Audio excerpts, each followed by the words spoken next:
The UN includes about 200 states, and some of them, especially small and far from us, most people hardly know anything. Tuvalu is a vivid example of this. This tiny Pacific country is difficult to find on the map, and the hour is not far off when it will disappear from the face of the earth altogether. In today's issue we will tell you how Tuvalu earns using the internet, why don't tourists want to go there, and what difficulties do the locals face. There is a group of 6 atolls and 3 islands scattered 350 kilometers from each other. They form the state of Tuvalu. The country is a part of Polynesia and is located about 4,000 kilometers from Sydney and the Hawaiian Islands. The total land area at the moment is about 26 square kilometers. Although the territory is small, but on such an area it is possible to place a dwarf state, Monaco 13 times. The first inhabitants of Tuvalu were Polynesians. At the same time, the early history of the archipelago is poorly studied. Europeans first met him in 1568. Spanish navigator Alvaro Mendaña de Nera sailed past Nui, one of the islands in Tuvalu.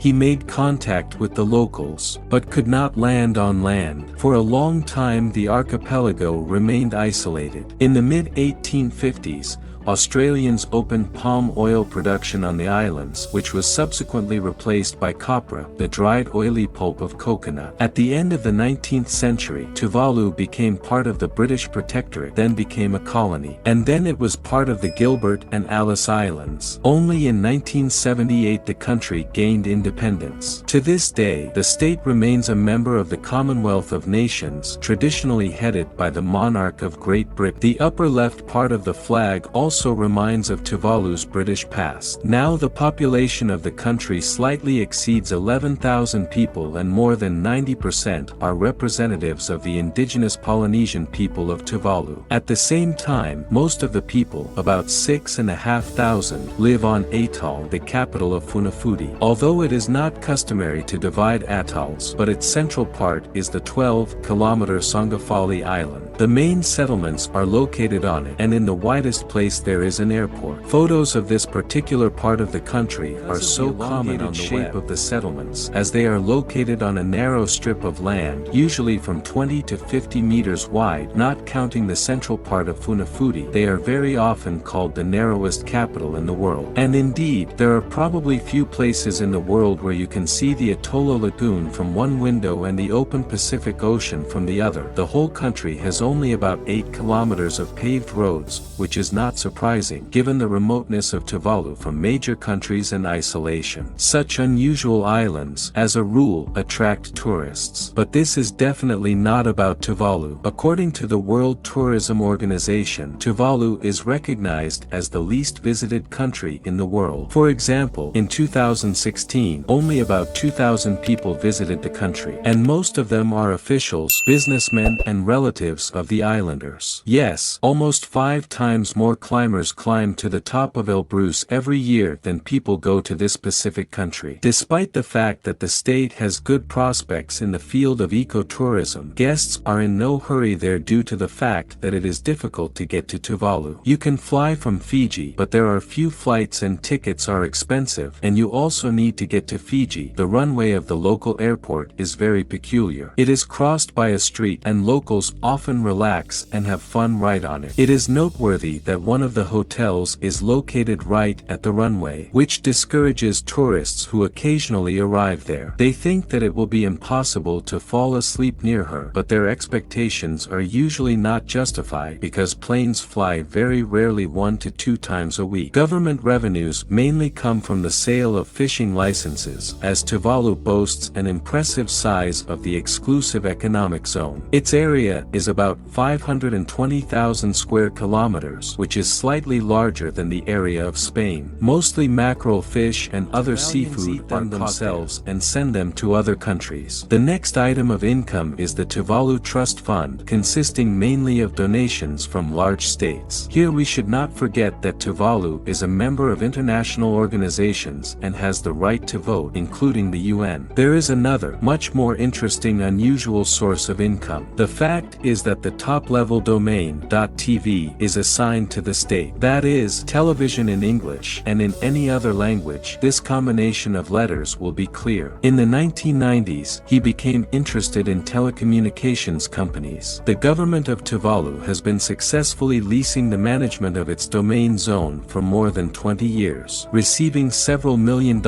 annually for this, which in different years accounted for up to 10% of the country's budget. Money transfers from Tuvalu natives living in Australia, New Zealand, and sailors who work on ships under foreign flags also make a big contribution to the country's economy. That is, actually abroad. According to various sources, about 15% of the adult male population of the country earns this way. In general, life in Tuvalu is hard and ugly. Many locals live in simple plywood houses without doors and glass in the windows, sleep right on the floor. The state belongs to the countries of the fourth world, that is, the population here is extremely poor. So in 2021, GDP per capita, taking into account purchasing power parity, amounted to $5,318. Tuvalu ranked 150th in this indicator, on a par with countries such as Venezuela and Kenya. But despite the poverty in Tuvalu, there is no outright hunger and poverty, and people are happy with life. They are trying to earn money with the help of agriculture and fishing. Officially employed are mostly public sector workers. Some percentage goes to work. As I said above, this is facilitated by knowledge of English, which is recognized as an official language, as well as the language of Tuvalu. Despite modest incomes, almost the entire population of the country received primary-secondary education. And in general, the capital's atoll has everything necessary for life: a hospital, a weather service, a library, local media, schools, for higher educational institutions, including the Maritime Institute of Tuvalu, after which men get a job on foreign ships. And, of course, a police station with a prison, which is rarely in demand, since the crime rate is not high. Over the years, the local population has been leaving the remote atolls and islands, and more residents are striving for the capital. Due to the increase in population density, the impact on the environment is also increasing. So there is simply nowhere to put garbage and household waste, so they accumulate on the islands. But even bigger problems are the lack of fresh water. This happens due to frequent droughts. The accumulated rainwater is quickly running out, and many wells that were used earlier have seeped seawater and sewage, which makes the water from them unsuitable. First of all, this concerns the metropolitan atoll. Of the 9 islands, only 3 have a stable supply of groundwater. So in 2011, because of this, they even had to declare a state of emergency. Then there was no rain for a long time. Drinking water had to be delivered from New Zealand by planes. Together with her, equipment for desalination of seawater arrived in the country. And this is not a cheap thing. Electricity in Tuvalu is generated by imported diesel fuel and solar panels, which does not provide enough of it. But nevertheless, despite the internal migration, people also live on the other islands. For example, the largest atoll of the country by area is not considered to be Funafuti at all, but located about 120 kilometers from the capital atoll Vaitapur. As of 2017, about 1,000 people lived there. There is an elementary-secondary school on the island. The middle one is a boarding school. From other islands where there is no secondary school, and they live on Vaitupu all school year and return to their home islands only during school holidays. There are mangroves, small swamps on the island, and the locals earn by growing coconut palms for the production of copra. Since all the islands are located near the equator, the average daily temperature all year round is around 28 degrees Celsius. But because of the location, there is a great risk of suffering from the violence of nature. For example, in March 2015, tropical cyclone Pan caused tidal waves that sent more than 40% of the population into oblivion. But the most serious problem of the future of Tuvalu is the likelihood of being completely flooded due to global climate change. If you believe the forecasts of experts, this could happen by 2100, not such a distant prospect in the context of world history. And if you consider that the highest point of the country is located at an altitude of 4 meters above sea level, then this prospect seems quite real. To draw attention to the situation, in 2021, the local Minister of Justice, Communications and Foreign Affairs, Simon Coffey, addressed the participants of the climate conference standing knee-deep in water. Surely you have seen these shots, they were shown in many media. He said that if it is not possible to save the islands, then they intend to make Tuvalu the first digital power, since in the real world, the country will simply not exist. As for the residents, they can be resettled in Australia and New Zealand. He stressed that the world has never seen any country disappear due to climate change. So, this is a new area that should be regulated by international law. Tuvalu is an unusual and original country with its own culture and traditions, small, poor, remote from other states. She is fighting hard for life despite the difficult climatic conditions, and the threat of being flooded undoubtedly commands respect. That's all, friends. If you liked the video, share it and write comments. This will help the channel in its development. See you soon.